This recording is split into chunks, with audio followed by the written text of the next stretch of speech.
আসসালামু আলাইকুম। আলহামদুলিল্লাহ, দীর্ঘ অনেক দিন পর আজকে ভিডিও সেট দিছি, কারণ সেরকম সময় পাই না, কাজের অনেক ব্যস্ততার মধ্যে থাকি বর্তমান। তো আমাদের বিলের পানি প্রায় শেষ, শুকিয়ে গেছে এবং আমাদের ধানটা সেরকম ভালো হয় নাই।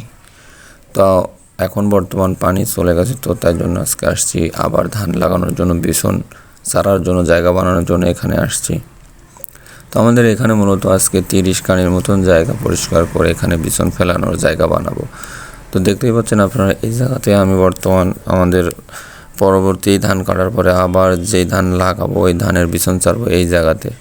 তো পানি সব শুকিয়ে যাচ্ছে দেখতে পাচ্ছেন, এবং এখানে আমরা ছোট্ট একটা আমাদের পুকুর বলে, খাদ বলেন যাই বলেন, এটা আমাদের এখানে 5-7 কাটার মতন আছে। তো এখানে বর্তমান ভালো মাছ পাওয়া যায়, তো আশা করি এবারও ইনশাল্লাহ অনেক মাছ পাবো।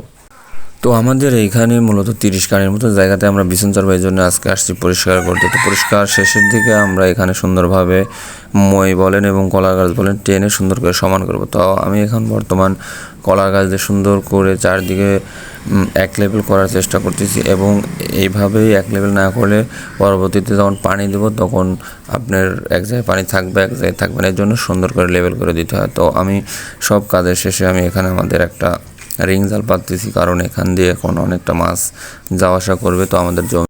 তো আমি মূলত এই জন্য রিং জালটা এখানে পাততেছি, এবং আগামীকালকে আপনাদের দেখাবো এই রিং জালে কতটা মাছ পড়ে।